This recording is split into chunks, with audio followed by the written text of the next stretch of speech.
Good morning student. आज की class जो हमारी रहेगी वो रहेगी एक्सरसाइज 3.5 और चैप्टर नेम वही है दो चरों में रैखिक समीकरण युग। और जो विधि आज पढ़ाई जाएगी वो पढ़ाई जाएगी वज्र गुणनखंड विधि। ठीक है, पहले हमने कौन सी विधि पढ़ी थी? तो पहले हमने पढ़ी थी सबसे पहले विलोपन विधि इसी में, और फिर हमने इसी में पढ़ा था प्रतिस्थापन विधि, और ये तीसरी हमारी है वज्र गुणनखंड विधि। तीन विधियां होती हैं, तीनों में से जो आपको अच्छी लगे वो आपको करना होता है। ठीक है, तो चलिए वज्र गुणनखंड विधि यहाँ पे हम पढ़ लेते हैं। ये प्रतिस्थापन और विलोपन आपको पढ़ा दी गई तो आती ही है, तो चलिए हम पढ़ते हैं इसमें। चलिए पढ़ लेते हैं। सबसे पहले हम सवाल को पढ़ लेते हैं। ठीक है, प्रश्नावली 3.5 है ये, और हम सवाल इसका पहला जो न्यूमेरिकल है हमारा सवाल है उसे पढ़ लेते हैं। पहला सवाल क्या लिखा है स्क्रीन पर वो पढ़िए। लिखा हुआ है निम्न रैखिक समीकरणों के युग्मों में से किसका एक अद्वितीय हल है, किसका कोई हल नहीं है, या किसके अपरिमित रूप से अनेक हल हैं। अद्वितीय हल की स्थिति में उसे वज्र गुणनखंड विधि से हल कीजिए। ठीक है, यहाँ पे एक चीज का बोला गया है कि जो एक अद्वितीय हल है ये सबसे पहले हमें चेक करना है, फिर कोई हल नहीं है या किसी अनेक हल है अपरिमित रूप से। ये तीनों चीजें हमें सबसे पहले क्वेश्चन में चेक करना है। ये आपको पीछे बताई भी गई थी, उसके जो सूत्र थे वो भी बताए गए थे। तीन चीजें होती हैं, किस कंडीशन पर अनेक हल होते हैं, और किस कंडीशन पर अद्वितीय हल होते हैं, और किस कंडीशन पर कोई हल नहीं होता है। ठीक है, ये तीनों चीजें आपको पीछे जो है बताई गई थी। अब देख लीजिए यहाँ पे क्वेश्चन में एक चीज बोला है कि अद्वितीय जब अगर अद्वितीय हल हो, कैसा हल हो? अद्वितीय हल हो, तो उसे वज्र गुणनखंड विधि से हमें हल करना है। और अगर कोई हल नहीं होगा, अपरिमित रूप से अनेक हल होंगे, तो हमें उस क्वेश्चन को हल नहीं करना है। ठीक है, तो हम यहाँ पे दो तीन क्वेश्चन ले लेते हैं। चलिए क्वेश्चन पढ़ लेते हैं। पहले क्वेश्चन टोटल कितने हैं देख लेते हैं। तो देखिए क्वेश्चन नंबर 1 है हमारा इतना। ठीक है, क्वेश्चन नंबर 2 है हमारा, तो ये है क्वेश्चन नंबर 2 हमारा। क्वेश्चन नंबर 3 की बात कर लें तो क्वेश्चन नंबर 3 भी हमारा ये है। क्वेश्चन नंबर 4 है, मतलब टोटल 4 सवाल हैं हमारे। ठीक है, तो चलिए इन सवालों में से कुछ दो तीन कर लेते हैं और आप बाकी कर ही लोगे। ठीक है, तो चलिए पहले हम सवाल कर लेते हैं। पहला नंबर हमारा क्या है? लिखा हुआ है x माइनस 3y बराबर 0, और लिखा है 3x माइनस 9y माइनस 2। ठीक है, बराबर कितने के? 0 के। तो चलिए पहले ही क्वेश्चन को हल कर लेते हैं। ठीक है, देखिए क्वेश्चन को हल करने से पहले सबसे पहले ये चीज बता दी जाती है आपको कि सबसे पहले आपको प्रयोग क्या करना है। समीकरण जो हमारे होंगे सबसे पहले उनकी तुलना करवानी है। ठीक है, और किससे तुलना करवानी है? तो इससे तुलना करवानी है a1x प्लस b1y बराबर c1 बराबर 0, और दूसरा है a2x plus b2y plus c2 बराबर 0 से तुलना करने पर। ठीक है, लिखा है दिए गए समीकरण इकाई की तुलना व्यापक रूप से व्यक्त समीकरण से करने पर। सबसे पहले हम समीकरण की तुलना जो है इस तरह से करवाएंगे तो हमारा जो क्वेश्चन होगा वो निकलेगा। ठीक है, तो पहला क्वेश्चन था क्या हमारा, जरा उसे पढ़ लेते हैं। देखिए एक मिनट, क्या कुछ गड़बड़ है क्वेश्चन में? 9y माइनस 2, एक मिनट लिख दीजिए, क्या गड़बड़ है? -3 नहीं लिखा हुआ है। ओ देखिए यहाँ पे थोड़ा सा मिस्टेक है सवाल में। ठीक है, सही कर लीजिए। यहाँ शायद माइनस लिखना हम भूल गए हैं, तो ये -3 लिख लीजिए और यहाँ पे बराबर 0 रख लीजिए। ठीक है, ये है हमारा पहला सवाल जिसमें -3 नहीं लिखा हुआ है, तो आप लिख लीजिए। ठीक है, सवाल गलत हो गया है थोड़ा सा। चलिए अब क्वेश्चन के आंसर पे देख लेते हैं। तो देखिए क्वेश्चन में क्या है। क्वेश्चन हमारा x माइनस 3y माइनस 3 बराबर 0। ठीक है, और हमारा दूसरा समीकरण है 3x माइनस 9y माइनस 2 बराबर 0। ये पहला सवाल है। इसके लिए हम सबसे पहले क्या करते हैं, इन समीकरणों से तुलना करवा लेते हैं। तो हम लिख देते हैं यहाँ पे a1x plus b1y plus c1 बराबर 0, और a2x plus b2y plus c2 बराबर कितना? 0 से क्या करने पर? तुलना करने पर। ठीक है, तुलना जब हम करवाएंगे तो आपको दिख रहा होगा कि a1 बराबर कितना दिए, तो a1 कितना है? देखिए a1 मतलब जिसमें उसका गुणा हो, तो यक्स में कितने का गुणा है, तो यक्स में ही a1 का गुणा होता है। यहाँ पे कुछ नहीं जहाँ पे प्रेजेंट होता है वहाँ पे एक प्रेजेंट होता है। कितना प्रेजेंट होता है, एक प्रेजेंट होगा तो a1 बराबर कितना आ जाएगा, एक। b1 की बात करेंगे इसी तरह से b1 बराबर -3, c1 की बात करें c1 बराबर -3 लिख दिया गया। अब यहाँ पे हम बात करेंगे a2 की बात करेंगे तो यहाँ पे 3 आ गया, b2 की बात करेंगे तो यहाँ पे -9 है, और c2 की बात करेंगे तो -2 है यहाँ पे। ठीक है, हमने सबको लिख लिया है, तो देख लीजिए हमने इनके मान लिख लिए हैं। अब हम आगे अपने सवाल को हल करते हैं। सवाल को हल करने के लिए हम सबसे पहले इस रूप में रख देंगे a1/a2 बराबर b1/b2, ठीक है, बराबर कितना c1/c2। तो यहाँ पे रखेंगे जब हम, तो लिख देंगे, यहाँ पे लिखेंगे 1/3 बराबर -3/9 बराबर -3/2। देखिए माइनस से माइनस कैंसिल, 3 का भाग अगर हम इतने में देंगे तो 3 आ जाएगा। मतलब यहाँ पे जो कंडीशन बनेगी वो बन जाएगी 1/3 बराबर 1/3 और नॉट इक्वल टू 3/2। ठीक है, वो भी माइनस में, माइनस माइनस कैंसिल हो जाएगा, तो 3/2। मतलब कि ये बराबर नहीं है, ये दोनों आपस में बराबर है, ये कंडीशन आ रही। चलिए आगे देख लेते हैं। देखिए यहाँ पे लिख लिया गया है a1/a2 बराबर 1/3, b1/b2 हमने निकाल लिया, -3/-9। ठीक है, बराबर जब इनको हमने काट दिया, माइनस से माइनस कैंसिल, तो कितना आ जाएगा, और 3 का भाग 9 में दे दिया तो आ जाएगा 1/3 आ जाएगा। इसी तरह से c1/c2 भी निकाल लिया है। c1/c2, c1 की वैल्यू -3 थी और c2 की वैल्यू -2 थी। ठीक है, उसको रख दिया तो माइनस से माइनस कैंसिल, कितना आ जाएगा 3/2। तो ये आपको एक कंडीशन दिख रही होगी कि ये दोनों आपस में बराबर हैं। ठीक है, आपको दिख रहा होगा यहाँ पे ये दोनों आपस में क्या है, बराबर। मतलब a1 और a2 बराबर है b1/b2 के, लेकिन c1/c2 बराबर नहीं है। इसलिए हमने लिख दिया बराबर के क्या हो जाएगा, a1/a2 बराबर b1/b2 not equal to c1/c2। जब ये दोनों आपस में बराबर होते हैं और तीसरा बराबर नहीं होता तो ये क्या होता है, कौन सी कंडीशन है, तो लिख देंगे इसका कोई हल संभव नहीं होता। तो हमने लिख दिया यहाँ पे इस निकाय का कोई भी हल नहीं है। जब कोई भी, आपने पढ़ा था कि केवल जब अद्वितीय हल आए, इसका समीकरण में क्या हो, अद्वितीय हल आए, तभी आपको वज्र गुणनखंड विधि का प्रयोग करना है, अन्यथा नहीं करना है। ठीक है, तो यहाँ पे आ रहा है हमारा कि निकाय का कोई भी हल नहीं है। ये सूत्र हमने आपको पढ़ाया था पिछली क्लास में। ठीक है, तो कोई हल जब नहीं आएगा, इसका मतलब ये है कि यहाँ पे क्या होगा कि कोई हल नहीं होगा, इसका मतलब है कि ये हमें आगे हल नहीं करना। तो यही हमारा आंसर रहा, आगे हम इसको वज्र गुणनखंड विधि से हल नहीं करते हैं। ठीक है, तो ये पहला क्वेश्चन था हमारा। क्वेश्चन नंबर 2 देख लेते हैं। देख लीजिए यहाँ पे क्वेश्चन नंबर 2 हमारा इतना है, दिया है। ठीक है, देखिए इस तरह से दिया है, इतना इतना दिया है। तो हम क्या करते हैं, जब इस तरह से क्वेश्चन देता है तो हम यहाँ पे लिख देते हैं पक्षांतर करने पर। ठीक है, क्योंकि तुलना करवानी होती है, हमें उस रूप में बनाना होता है। तो देखिए जब पक्षांतर यहाँ से किया तो ये 5 जो है इधर जाएगा तो माइनस में आ जाएगा, ये 8 इधर आ जाएगा तो माइनस में आ जाएगा।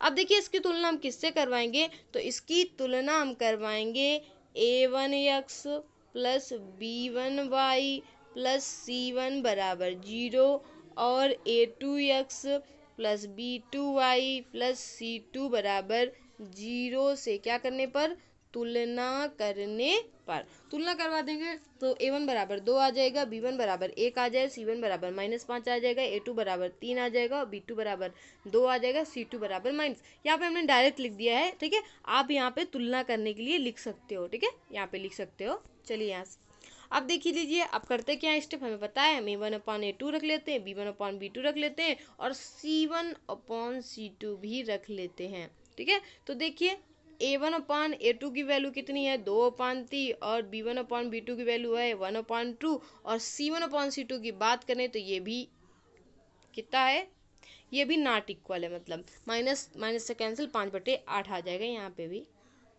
ठीक है, अब देखिए तीनों ही कंडीशन नॉट इक्वल की आ रही हैं। तो देखिए यहाँ पे आपको एक समीकरण पर अगर केवल दो, ये केवल 2 इक्वल हो जाए, अगर ये दोनों ही केवल इक्वल हो जाए, a1/a2 बराबर b1/b2 नॉट इक्वल हो जाए, तो कंडीशन आ जाती है अद्वितीय हल की। कैसी कंडीशन आ जाती है, अद्वितीय हल की। आपको ये पीछे सूत्र में पढ़ाया गया था, बताया गया था कि जब ये कंडीशन आ जाए a1/a2 नॉट इक्वल हो, केवल ये 2 ही से आ रहा है, इसलिए यहाँ पे तीसरा वाला जो हमने मान नहीं रखा है। ठीक है, तो a1/a2 बराबर मतलब not equal to b1 upon b2 हो, मतलब दोनों के मान जो है वो समान ना हो, तो इस कंडीशन पे जो निकाय का हल होगा वो अद्वितीय होगा। ठीक है, तो लिख देंगे इस निकाय का एक अद्वितीय हल संभव है। अद्वितीय हल संभव है, इसका मतलब आपने पढ़ा था क्वेश्चन में कि अगर अद्वितीय हल हो तभी आपको वज्र गुणनखंड विधि का प्रयोग करना है। तो चलिए आगे लगाइए वज्र गुणनखंड विधि।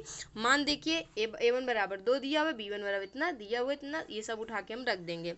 ठीक है, तो चलिए क्वेश्चन पे आ जाते हैं।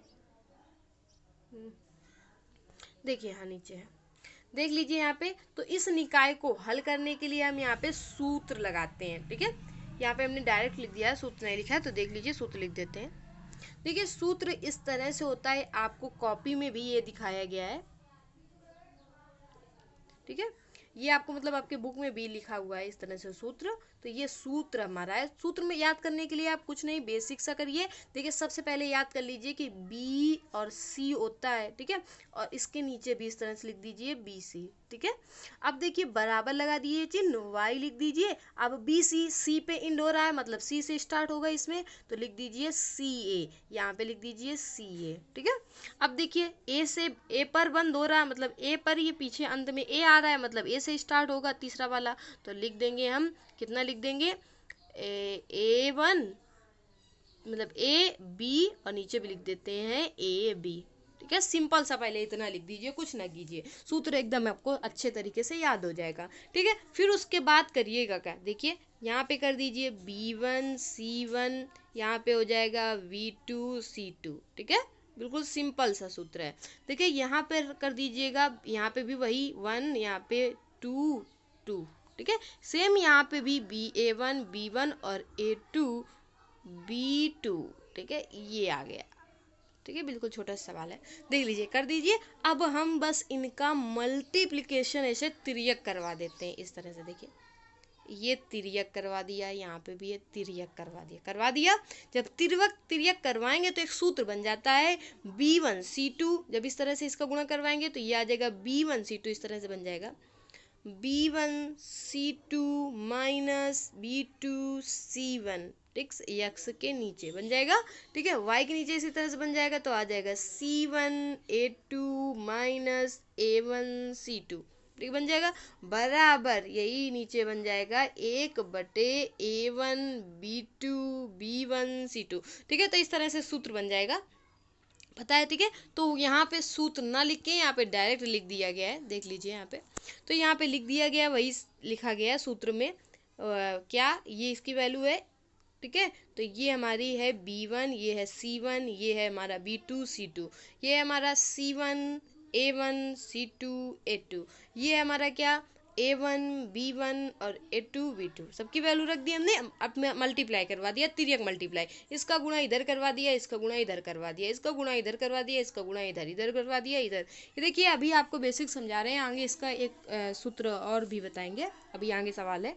ठीक है, तो देख लीजिए, अब इस तरह से मल्टीप्लाई करवाओगे तो आ जाएगा हमारा कितना, देख लीजिए। जब हमने तिर्यक में मल्टीप्लिकेशन करवाया तो यहाँ पे कितना आ गया है, यहाँ पे आ गया हमारा x/1 गुणते -8 -2 गुणते -5 बराबर y बराबर -3 गुणते 3 माइनस। ठीक है, तो सूत्र पहले क्या बन जाएगा, देखिए सूत्र यहाँ पे इस तरह से बन जाएगा। सूत्र हमारा बन जाएगा x, जब तिर्यक वहाँ पे गुणा करवाया था हमने, तो सूत्र हमारा क्या बन गया था, b1 c2 माइनस क्या b2 c1। ठीक है, बराबर y/c1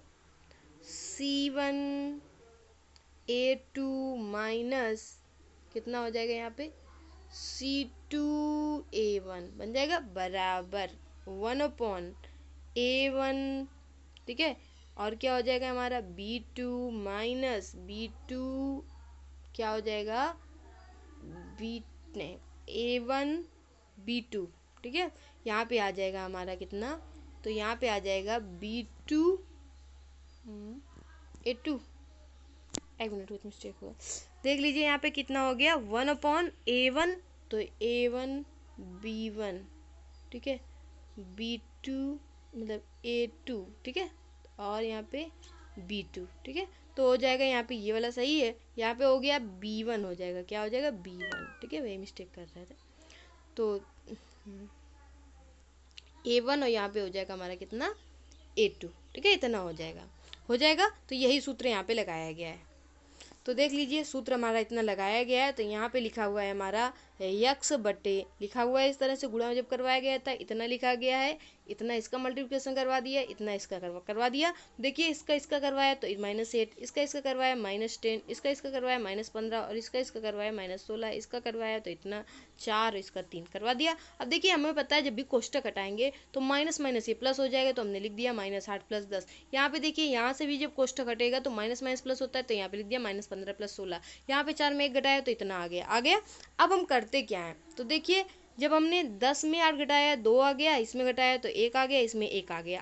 अब यहाँ पे हम लगाते हैं वेन की कंडीशन। कौन सी कंडीशन, वेन की। वेन मीन्स मतलब जब इस लिखेंगे वेन, एक बार हम इसको इसके बराबर कर देंगे और एक बार इसको इसके बराबर कर देंगे। तो पहले हम कर देते हैं यक्स की वैल्यू निकालने के लिए, यक्स बटे 2 बराबर 1 के, इसके नीचे 1 मान लिया, तो यक्स बराबर कितने के आ जाएगा, तो यक्स बराबर आ जाएगा कितने के, 2 के आ जाएगा इस तरह से। अब देखिए वेन हमने ये लगा दिया, अब हम y बटे 1 यहाँ पे दूसरी बार लिखेंगे वेन, जब ये कंडीशन होगी y बटे 1 बराबर 1 के होगा, इसके नीचे 1 मान लिया, तो y बराबर कितना होगा 1 के आ जाएगा। तो x बराबर 2 और y बराबर 1 आंसर आ जाएगा इसका, ठीक है। तो यही हमारा क्या हो गया क्वेश्चन का आंसर, ठीक है। इस तरह से ये सवाल जो है हमारा आ जाएगा, इसे ही बोलते हैं वज्र गुणनखंड विधि, ठीक है। तो चलिए आगे भी पढ़ते हैं।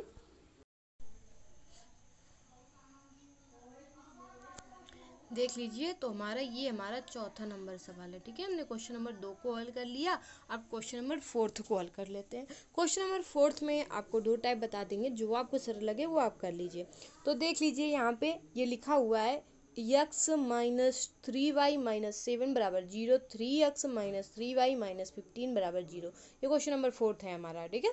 यहाँ पे कहा क्या गया है कि समीकरण 1 दिया है, समीकरण 2 दिया है। तो सबसे पहले हमने जब पढ़ाया था आगे अभी पहला क्वेश्चन, उसमें बोला था सबसे पहले हमें तुलना करवानी है समीकरण 1 व 2 की। तो हमने लिख दिया कि समीकरण 1 व समीकरण 2 की तुलना व्यापक वर्ग समीकरण a1x + b1y + c1 बराबर 0 तथा a2x b2y + c2 बराबर 0 से करने पर। तो यहाँ a1 की वैल्यू देखेंगे तो 1 हो जाएगी, b1 की वैल्यू देखेंगे तो देखिए -3 है, -3, c1 की वैल्यू -7 हो जाएगी, और यहाँ पे a2 की वैल्यू देखेंगे तो 3 हो जाएगी, b2 की वैल्यू -3 हो जाएगी, और c2 की वैल्यू देखेंगे तो -15 हो जाएगी, आ गई, ठीक है। अब हमें सबकी वैल्यू पता होगी, जब हमें सबकी वैल्यू पता होगी सबसे पहले हम चेक करते हैं ये अद्वितीय है या कोई हल नहीं है या अनेक हल है, ठीक है। तो चेक कर लेते हैं, तो लिख देते हैं a1/a2 b1/b2। तो देख लीजिए हमने लिख दिया, देख लीजिए यहाँ पे हमने लिख दिया a1/a2 तो 1/3 आ गया, b1/b2 तो माइनस से माइनस कैंसिल और 3 से 3 कैंसिल 1 आ जाएगा,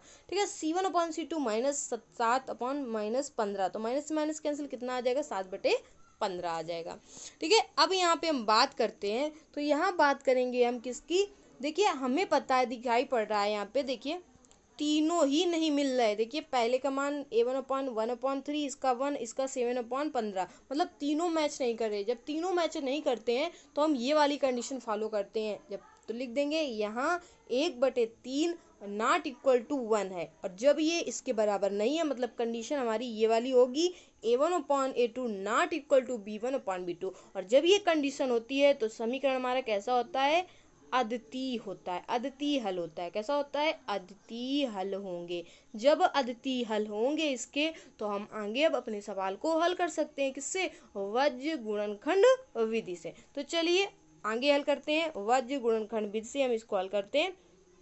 देख लीजिए यहाँ पे लिखा है निकाय का हल अद्वितीय है, ठीक है। तो अद्वितीय तो हम वज्र गुणनखंड विधि को हल कर लेते हैं। देख लीजिए वज्र गुणनखंड विधि का यही सूत्र होता है, हमने कहा था या तो आप डायरेक्ट लिख दीजिए। सबसे पहले हम इसका एक सूत्र और बना देते हैं, ठीक है। आपको रखना हो तो आप ये वाला सूत्र डायरेक्ट रख दिया करें। देखिए हमको ये दिखाई पड़ रहा है x बटे इतना और y बटे इतना, ये सूत्र होता है। ये भी आपको आप याद कर लो, बिल्कुल सरल सा है, आपको बताया भी पिछले क्वेश्चन में दूसरे वाले में। अब देख लीजिए, इतना इतना होता है, हमें पता होता है कि x को एक बार इसके बराबर करना होता है, एक बार y के बराबर करना होता है। तो हम डायरेक्ट क्यों ना x बराबर निकालने और y बराबर सूत्र निकाल सकते हैं। तो देखिए, सबसे पहले हम करेंगे क्या, x बटे b1c2 माइनस b2c1 बराबर किसके कर देंगे, 1/a1b2 माइनस a2b1, ठीक है, कर देंगे इसके बराबर।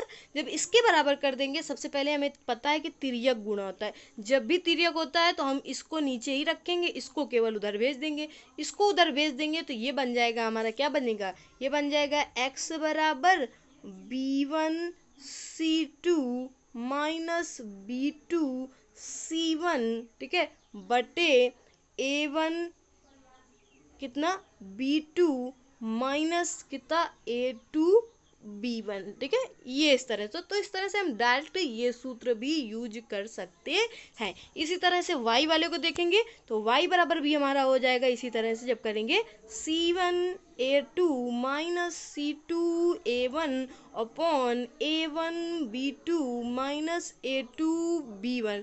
मतलब ये प्रोसेस भी हमें करने की ज़रूरत नहीं है, हम डायरेक्ट यहाँ पे x बराबर इतना उतना रख सकते हैं, इतना, ठीक है, और बटे में ये, और y बराबर इतना रख सकते हैं, ठीक है। तो डायरेक्ट x बराबर, अब इसे आप सोच रहे होगी कि याद कैसे करें, तो याद करना भी सिखाते हैं। देखिए, याद आपको कैसे करना है। देखिए, सबसे पहले हम दोनों सूत्र लिख लेते हैं।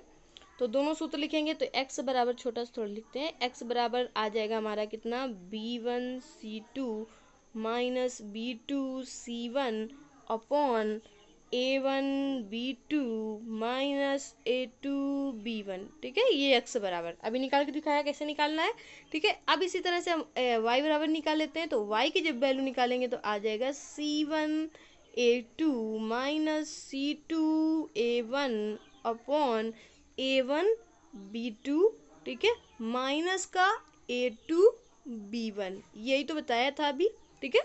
अब ये आपको याद कैसे नहीं, देखिए याद करने की बिल्कुल सरल, ठीक है। बस आप ऊपर याद रखिए, x में हमें BC लेना है, x में हमें कितना लेना है, BC, ठीक है, x में हमें BC लेना, कुछ नहीं करना, याद कर लीजिए 12 21 12 21 12 21 12 21, ठीक है।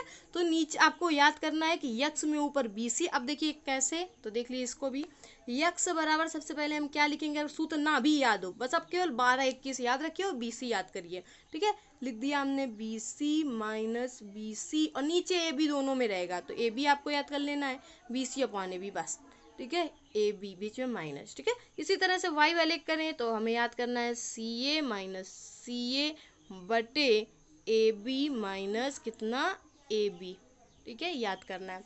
याद कर लिया, कोई दिक्कत नहीं, x बराबर और y बराबर दोनों याद कर लिया, ठीक है। अब देख लीजिए हम करेंगे क्या। तो देखिए BC BC नीचे AB AB, बस इतना आपको याद करना है कि x में हमको ऊपर BC लेना है और y में हमको CA ऊपर लेना है, नीचे दोनों में AB AB ही लेना है, ठीक है। अब देखिए सूत्र हमें कहा है, कुछ नहीं याद करना, आपको सिर्फ 12 21 याद रखना है, बस 12 21 आपको याद रहेगा तो बस लिख दीजिए 12, ठीक है, 21 लिख दिया हमने, देखिए सूत्र बन गया हमारा। अब नीचे भी उसी तरह से लिख देंगे 12 21, इधर भी लिख देंगे 12 21, यहाँ पे भी लिख देंगे 12 21, ठीक है। देखिए बिल्कुल मैथड सरल है ना सूत्र याद करने का, तो बिल्कुल इस तरह से आपको आसानी से जो होंगे सूत्र हमारे वो याद हो जाएंगे, देखिए ये आपको आसानी से याद हो जाएगा, y बराबर x बराबर। तो आप ये प्रोसेस ना करके यहाँ पे सीधे सूत्र से आप निकाल सकते हो x की वैल्यू और y की वैल्यू, आप डायरेक्ट निकाल सकते हो यहाँ से, ठीक है। तो ये विधि भी वज्र गुणनखंड ही कहलाएगी, ठीक है। तो चलिए अब ये आप सूत्र इस तरह से ही याद कर लीजिए, 12 21 x में याद कर लीजिए ऊपर BC नीचे AB, और इसी तरह से y में CA ऊपर नीचे AB, बस 12 21 एकदम सरल सूत्र है। चलिए अब इसी सूत्र का प्रयोग कर लेते हैं सवाल पे। ठीक है, इसी सूत्र से करेंगे, पहले इस तरह से कर लेते हैं। ठीक है, आपको हमने ये सूत्र बता दिया है, लेकिन हम हल अभी यहाँ पर इसी तरीके से करते हैं। ठीक है, इसी मेथड से हल कर रहे हैं आप, लेकिन उस सूत्र को अगर आसानी से करेंगे तो वो सूत्र बिल्कुल सरल है। आपको वहाँ पे वैल्यू रखेंगे, घटाएंगे तो बिल्कुल सरल सा भाग देंगे, बिल्कुल सरल लगेगा। चलिए हम यहीं पे इसी सूत्र से याद हल करके दिखा देते हैं सवाल को। तो देखिए, सबसे पहले हमारी वैल्यू कितनी थी, तो यहाँ पे लिखते हैं x बटे, सबका मान हमने लिख ही लिया था। ठीक है, सबका मान हमने लिख दिया था, एक मिनट, सबका मान हमने लिख दिया था, तो यहाँ पे लिख देंगे x बटे। ठीक है, b1 की वैल्यू आपको याद है कितनी थी हमारी, -3 थी। ठीक है, यहाँ पे बात करेंगे अगर C2 की वैल्यू कितनी थी, तो C2 की हमारी जो वैल्यू थी वो थी -15, यही थी। ठीक है, और यहाँ पे एक मिनट, थोड़ा बड़ा बड़ा लिख रहा है,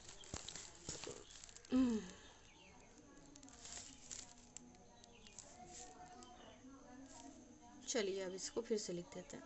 तो देखिए, छोटा छोटा लिखते हैं x बटे। ठीक है, यहाँ पे b1 की वैल्यू सबसे पहले रखते हैं, तो b1 की वैल्यू थी -3, हमने -3 लिख दिया। ठीक है, C2 की वैल्यू कितनी थी, C2 की वैल्यू थी -15 लिख दिया। माइनस का B2 की वैल्यू कितनी थी, तो V2 की वैल्यू थी हमारी कितनी, -3, तो हमने लिख दिया -3। देखिए यहाँ पे कोष्टक लगा दीजिएगा जब माइनस हो बीच में। ठीक है, तो यहाँ पे कोष्टक लगा दीजिए। गुड़ते हमारा कितना आ जाएगा, -7, इधर भी मन हो इधर भी कोष्टक लगा दीजिएगा इस तरह से। ठीक है, इतना लिख दिया। अब इसी तरह से y वाले में लिख देंगे, तो y बटे C1 की वैल्यू देख रहे हैं, C1 की वैल्यू -7। ठीक है, गुणते में कितना, 3 माइनस चिन्ह, -15 वैल्यू C2 की, और गुणते में कितना, 1। ठीक है, यही है ना हमारी। अब देखिए बराबर किसके होगा, तो बराबर हो जाएगा, A1 की वैल्यू कितनी थी, तो A1 की वैल्यू 1 -3। ठीक है, यहाँ पे हमने कर दिया, फिर किया माइनस का, तो यहाँ पे था 3, और गुणते ये माइनस में फिर से b1 की वैल्यू, तो इसको कोष्टक लगा दिया। अब इसको हल कर लीजिए। देखिए, इसको हल करेंगे तो यहाँ ऊपर लिख देते हैं, ठीक है, नीचे जगह नहीं है। वो देखिए ऊपर जब इसको हल करेंगे तो माइनस से माइनस प्लस, तो ये इस तरह से आ जाएगा हमारा x बटे 45 - 21, इनका दोनों का मल्टीप्लिकेशन, तो ये आ जाएगा y बटे -21 + 15 आ जाएगा। बराबर कितने के आ जाएगा, तो बराबर आ जाएगा 1 बटे -3 + 9। हम यहाँ पे ऊपर कर रहे हैं क्योंकि यहाँ पे जगह नहीं है। ठीक है, आप इसको नीचे ही करिएगा, ऊपर मत करिएगा। ठीक है, नीचे ही साइड से, मतलब जैसे ये इस स्टेप के बाद ये स्टेप आपको नीचे करना है। ठीक है, आगे भी करेंगे। तो देखिए ये इस तरह से करेंगे, फिर इसमें इसको घटा देंगे तो आ जाएगा कितना, x बटे 24, इधर घटाएंगे तो y बटे -6, इधर कर देंगे तो कितना आ जाएगा, 1 बटे 6। चलिए आगे ये प्रोसेस करके दिखाते हैं। ठीक है, ये आपको यहाँ पे नहीं करना है, हमने कर दिया है। ठीक है, तो चलिए आगे चलिए अब इसमें करते हैं। देखिए यहाँ पे करिए, यहाँ पे करेंगे सबसे पहले हम, एक मिनट देख लीजिए, यहाँ पे जब हम करेंगे तो हमने वहाँ पे गुणा करके दिखाया, तो कितना आया था हमारा, x बटे आया था हमारा कितना, 45 - 21 बराबर आया था y बटे कितना आया था, तो y बटे आया था हमारा -21 + 15, यही तो आया था। ठीक है, फिर बराबर में माइनस का आया था हमारा यहाँ पे -3 + 9। ठीक है, आपने कहा था इनको घटा दीजिए, तो घटाया तो 24 आया। ठीक है, इसमें घटाया तो कितना आ जाएगा, y बटे -6 आ गया, घटाया इधर कितना आ गया, 1 बटे 6 आ गया इतना। ठीक है, अब इसके बाद क्या करेंगे, तो इसके बाद हमने बताया था कि एक बार हम इसको इससे कर देते हैं बराबर में, एक बार इसको इससे कर देंगे। सबसे पहले कौन सा कर लेते हैं, जो आपका मन हो, तो हम लिख देते हैं वेन। ठीक है, हमने कहा था वेन करके इसको लिख दीजिएगा x बटे 24 बराबर किसके है, 1 बटे 6 के है। ठीक है, जब ये इतने के बराबर होगा तो देखिए इस तरह से तिर्यक मल्टीप्लिकेशन होता है। यहाँ पे आपको इस तरह से नहीं करना, ये आपको समझाने की वजह से हम यहाँ पे मल्टीप्लिकेशन लगा रहे हैं इस तरह से तिर्यक। ठीक है, आपको अपनी फेयर कॉपी में इस तरह से नहीं करना है। ठीक है, तो हम कर देंगे तो आ जाएगा 6x बराबर 24 के। ठीक है, तो यहाँ पे आ जाएगा x बराबर आ जाएगा 24 बटे 6 के। 6 से इसको काटेंगे, कितना आ जाएगा, 4 के। ठीक है, काटना भी नहीं होता है, हम यहाँ पे काट रहे हैं समझाने के लिए। तो जो x की जो हमारी वैल्यू आ जाएगी वो कितनी आ जाएगी, 4। ठीक है, x की वैल्यू हमारी कितनी आ गई, 4 आ गई 4। अब देखिए जब x की वैल्यू हमारी 4 आ गई तो हम y की भी निकाल लेते हैं। तो हम इस तरह से लिख देंगे फिर से वेन, ठीक है, वेन लिखे तो लिख देंगे y बटे -6 बराबर 1/6 के, ठीक है। यहाँ से तो सीधे सीधे हमें दिखाई पड़ रहा है, लेकिन मल्टीप्लिकेशन करना हो तो कर लीजिए, नहीं तो यहीं पे 6 से 6 क्या हो जाएगा, कैंसिल। ये भी दिखाई पड़ रहा है, लेकिन आप मल्टीप्लिकेशन कर लीजिए। मल्टीप्लिकेशन करवाएंगे तो देखिए आ जाएगा 6y बराबर -6 के, और जब y बराबर निकालेंगे तो आ जाएगा 6/6 माइनस के, 6 से 6 कैंसिल, आ जाएगा -1। मतलब जो y की वैल्यू आ जाएगी वो कितनी आई, इधर रख देते हैं, उधर स्पेस नहीं है।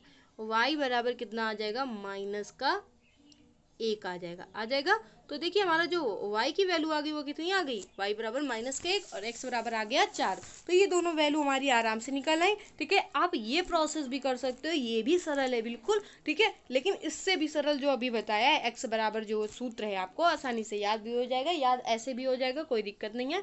इसमें भी आपको यहाँ पे याद करना है केवल 12-21, ठीक है, इसमें भी कोई दिक्कत नहीं। तो ये प्रोसेस कीजिए, मन हो तो ये प्रोसेस कीजिए, नहीं तो डायरेक्ट x बराबर लिख लीजिए, वो भी सरल है, ये भी सरल है, ठीक है।